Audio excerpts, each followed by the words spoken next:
Assalamualaikum warahmatullahi wabarakatuh. Alhamdulillah wassalatu wassalamu ala Rasulillah wala haula wala quwwata illa billah. Rabbi shrah li sadri wa yassir li amri wahlul 'uqdatam min lisani yafqahu qawli, amma ba'du. Anak-anakku sekalian yang dirahmati Allah Subhanahu wa taala, hari ini kita akan belajar mata pelajaran fikih untuk kelas 10 dengan pembahasan konsep fikih dan ibadah dalam Islam. Yang akan kita pelajari, pertama akan kita sampaikan konsep fikih dalam Islam. Yang kedua, ruang lingkup fikih. Yang ketiga, perbedaan fikih dengan syariat. Yang keempat, ibadah dan karakteristiknya. Dan yang terakhir, akan kita bahas juga prinsip-prinsip ibadah. Mari kita awali pembelajaran ini dengan melafalkan basmalah. Bismillahirrahmanirrahim. Yang pertama, kita akan memahami terlebih dahulu konsep fikih dalam Islam. Fikih ini adalah sebuah ilmu yang membahas tentang hukum syariah yang berkaitan dengan ibadah dan muamalah. Jadi fikih ini adalah sebuah ilmu tentang hukum-hukum syar'i yang berkaitan dengan pelaksanaan ibadah dan juga muamalah. Sehingga dari sini bisa dipahami bahwa fikih itu merupakan hukum syariah yang lebih bersifat praktis yang diperoleh dari istidlal ataupun istinbat dari sumber-sumber syariah, yaitu Al-Quran dan Al-Hadis. Nah, anak-anakku sekalian yang dirahmati Allah Subhanahu wa taala, sehingga bisa kita katakan bahwa fikih itu adalah sebuah ilmu tentang hukum syariah yang hukum itu digali dari sumber syariah itu sendiri. Apa itu sumber hukum syariahnya? Yaitu Al-Quran dan Hadis. Baiklah, akan kita lanjutkan pembahasan berikutnya, yaitu tentang ruang lingkup fikih. Ruang lingkup yang terdapat pada ilmu fikih itu adalah semua hukum yang berbentuk amaliyah yang diamalkan oleh setiap mukallaf. Jadi ruang lingkupnya fikih ini menyangkut semua perbuatan yang dilaksanakan oleh mukallaf. Apa itu mukallaf? Yaitu orang Islam yang sudah mendapatkan beban untuk melaksanakan ajaran syariat Islam. Nah, dengan ciri seseorang itu dikatakan sudah mukallaf ketika orang Islam itu sudah balik. Balik itu bagi laki-laki ditandai dengan sudah mimpi basah, Nah, sedangkan wanita itu sudah mengeluarkan darah haid. Oke. Kemudian berikutnya, hukum yang diatur dalam fikih Islam itu terdiri dari hukum wajib, ada sunnah, ada mubah, ada makruh, dan ada haram. Di samping itu juga ada dalam bentuk yang lain seperti sah, batal, benar, dan salah. Anak-anakku sekalian yang dirahmati Allah Subhanahu wa taala, jadi berbicara tentang ruang lingkup fikih ini, maka sesungguhnya fikih ini membahas banyak hal. Membahas banyak hal, segala hal, hukum-hukum yang berkaitan dengan orang yang sudah mukallaf itu menjadi ruang lingkup pembahasan dalam fikih. Nah, hukumnya itu bisa berbentuk wajib, ada sunnah, ada mubah, ada makruh, ya, haram, dan seterusnya. Akan kita bahas perbedaan fikih dan syariat. Ya. Ada beberapa perbedaan antara syariah dan fikih. Nah, dalam tabel ini bisa kita lihat ada 4 perbedaan, ya, antara syariah dengan fikih. Yang pertama, syariah sumbernya adalah Al-Quran dan hadis. Ya, langsung dari Al-Quran dan hadis. Sedangkan fikih ini bersumber dari para ulama dan ahli fikih. Mereka menetapkan hukum itu mengambil dari Al-Quran dan hadis. Nah, kalau syariah itu langsung Allah dan Rasulnya yang menetapkan. Kalau fikih, ya, para ulama ya, mengambil kesimpulan-kesimpulan dari Al-Quran dan Al-Hadis tadi. Nah, itu perbedaan yang pertama. Nah, yang kedua, syariah hukumnya bersifat qat'i, pasti. Ya, bersifat pasti, sedangkan fikih bersifat zonni. Qat'i artinya pasti, zonni itu masih ada dugaan. Ya. Bisa benar, bisa salah. Tapi kalau qat'i, pasti benarnya. Yang ketiga, hukum syariahnya hanya satu, tetapi harus ditaati oleh semua umat Islam. Sedangkan fikih berbagai ragam cara pelaksanaannya. Contoh, aqimus sholah itu syariah. Dalam Al-Quran Allah perintahkan agar umat Islam menegakkan sholat.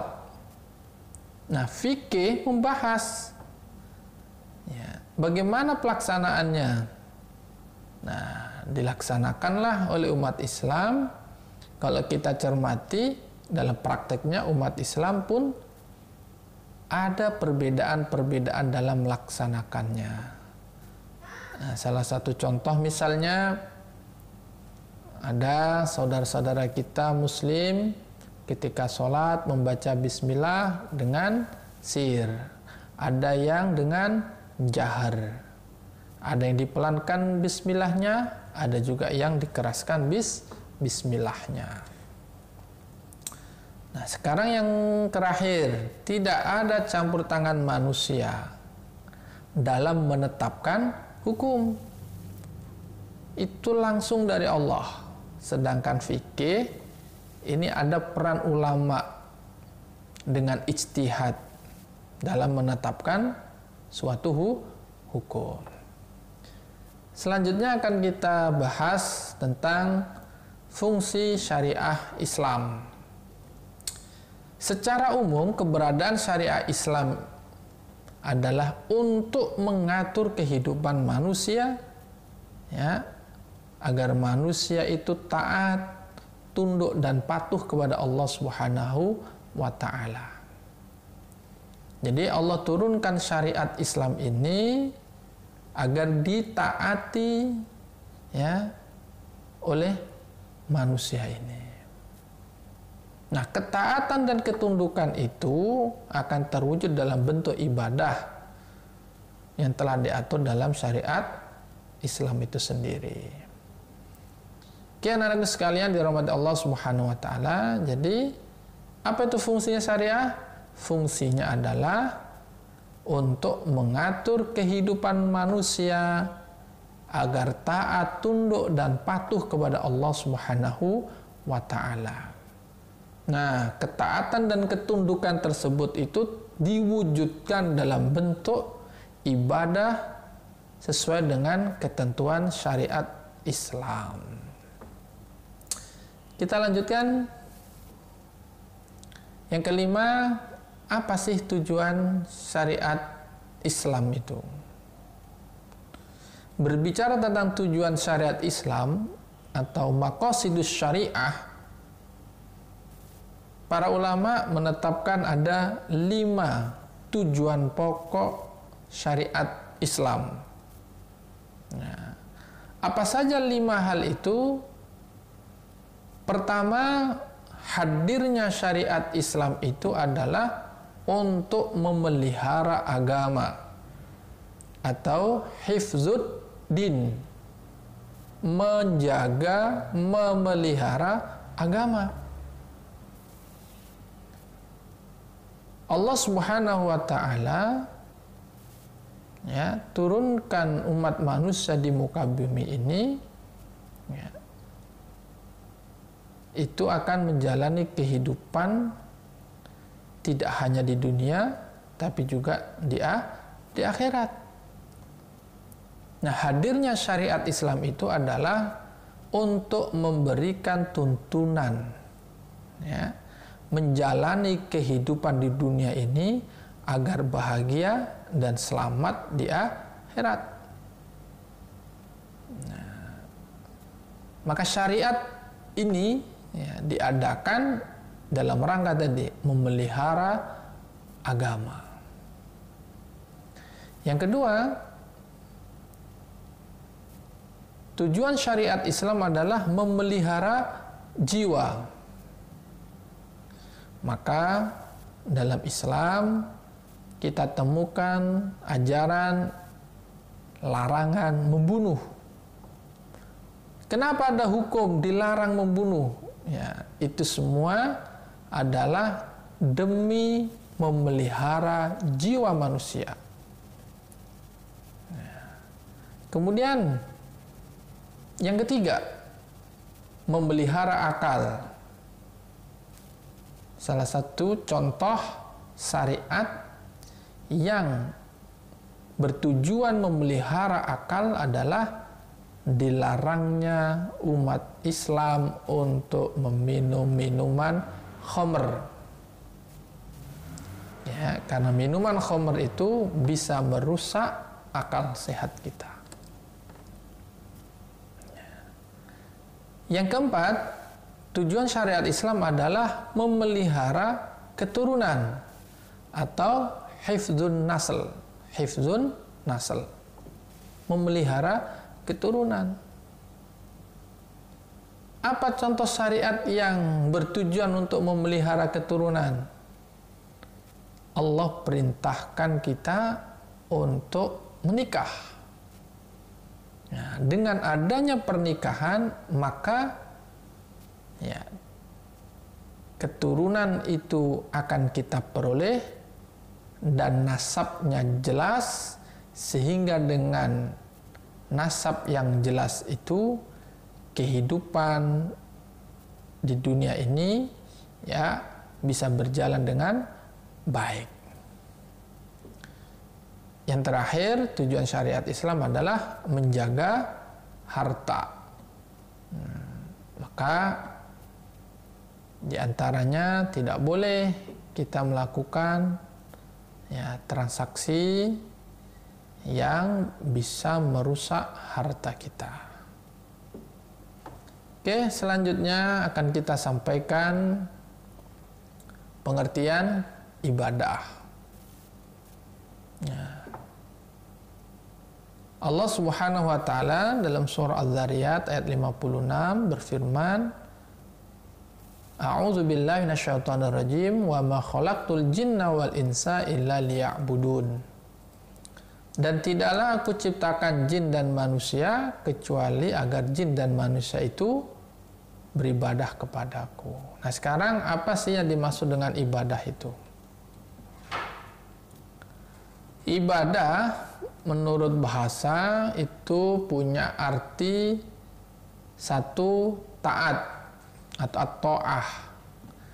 Yang kedua, tunduk. Yang ketiga, hina. Yang keempat, pengabdian. Jadi ibadah itu merupakan bentuk ketaatan, ketundukan, dan pengabdian kepada Allah Subhanahu wa ta'ala. Nah, dalam pengertian yang sangat luas, ibadah itu apa sih? Ibadah itu adalah segala sesuatu yang dicintai dan diridhai Allah, baik berupa perkataan maupun perbuatan. Nah, jadi Allah dalam surah Az-Zariyat Al-56 tadi menyuruh ya agar jin dan manusia ini beribadah kepada Allah.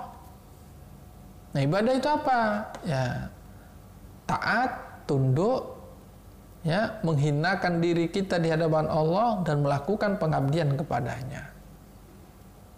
Nah, jadi berdasarkan pengertian ini, maka ibadah itu ya ada bersifat khusus, ada yang bersifat umum. Ibadah dalam arti umum ini segala sesuatu yang dicintai dan diridhai Allah, baik berupa perkataan ataupun perbuatan, itu termasuk daripada ibadah. Jadi segala amalan yang dicintai dan diridhoi, jika itu dilakukan manusia karena Allah, maka itu adalah ibadah. Nah, oke. Berikutnya kita akan jelaskan tentang macam-macam ibadah. Nah, ada dua. Ada ibadah mahdhah dan ada ibadah ghairu mahdhah. Barangkali anak-anak pernah dengar apa yang dimaksud dengan ibadah mahdhah dan ghairu mahdhah. Di sini akan dijelaskan apa sih bedanya mahdhah dengan ghairu mahdhah. Ibadah mahdhah adalah ibadah ya, yang tata cara pelaksanaannya itu dijelaskan oleh Allah dan Rasul-Nya secara rinci.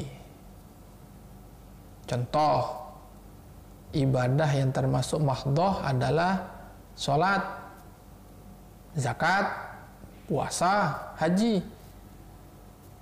Sholat, zakat, puasa, haji ini cara pelaksanaannya dijelaskan langsung oleh Allah dan Rasul-Nya secara rinci. Ini berbeda dengan ibadah ghairu mahdhah. Karena ibadah ghairu mahdhah ini adalah ibadah ya, yang dalam agama kita ini Islam hanya memberikan perintah dan anjuran ataupun prinsip-prinsip umumnya saja. Cara pelaksanaannya, detailnya seperti apa, tidak dijelaskan secara rinci. Islam hanya memberikan anjuran, perintah, dan seterusnya. Contohnya apa? Menyantuni fakir miskin, mencari nafkah, ini diperintahkan dalam Islam. Bagaimana cara menyantuninya? Tidak dijelaskan secara rinci. Mencari nafkah diperintahkan dalam Islam. Bagaimana caranya? Bisa menjadi pengusaha, bisa menjadi petani, pedagang, dan sebagainya. Nah, semua itu, amal-amalan tadi itu, ya, jika dilaksanakan karena niat lillahi ta'ala, maka itu juga dinamakan bernilai ibadah. Nah, bagaimana agar amalan ibadah yang kita lakukan itu bernilai ibadah di sisi Allah Subhanahu wa taala? Maka perlu kita pahami prinsip-prinsip dalam beribadah. Ada 7 prinsip ibadah yang harus kita pahami. Pertama, bahwa ibadah itu ya harus dilaksanakan, niatnya itu ikhlas karena Allah Subhanahu wa taala. Wa ma umiru illa liya'budullaha mukhlishina lahuddin. Harus ikhlas. Niat beribadah hanya kepada Allah Subhanahu wa taala. Yang kedua, amalan ibadah tadi harus bersih dari noda kesyirikan. Tidak boleh melaksanakan ibadah yang di dalamnya bercampur dengan kesyirikan. Nah, yang ketiga, tentu beribadah itu haruslah mengikuti petunjuk Rasulullah Shallallahu Alaihi Wasallam. Yang keempat, ibadah tertentu itu memiliki batas, kadar dan waktu yang tidak boleh dilampaui. Misal Allah berfirman, inna sholata kanat alal mu'minina kitaban mauquta. Nah, terkait dengan sholat itu ada waktunya, maka kerjakan sholat itu sesuai dengan waktunya. Puasa ada kadar waktunya, dimulai dari fajar hingga terbenam matahari. Jika itu kita langgar, maka ibadah kita menjadi rusak. Berikutnya adalah ibadah itu hendaknya dibangun di atas rasa cinta. Tunduk sepenuhnya kepada Allah Subhanahu wa Ta'ala. Prinsip yang berikutnya, beribadah itu harus seimbang antara dunia dan akhirat. Artinya ibadah yang haruslah seimbang antara urusan duniawinya dan akhiratnya. Tidak dibenarkan misalnya bagi umat Islam hanya sholat saja di masjid, tapi tidak memperdulikan keluarganya. Artinya urusan dunia juga menjadi ladang ibadah baginya. Terakhir, ini perlu juga disampaikan di antara prinsip ibadah, bahwa ibadah itu tidak gugur kewajibannya pada diri manusia sejak ia balik sampai ia meninggal dunia. Jadi ketika orang itu balik, akalnya masih berfungsi, masih hidup, maka kewajiban itu tetap ada, tidak gugur. Oke, demikian tadi materi kita pada kesempatan kali ini. Saya harapkan anak-anakku sekalian untuk terus belajar, dibaca kembali, disimak kembali, Mudah-mudahan sedikit penjelasan ini membantu anak-anak sekalian untuk bisa memahami konsep fikih dan ibadah dalam Islam. Demikian, kurang dan lebihnya mohon maaf. Akhirul kalam, assalamualaikum warahmatullahi wabarakatuh.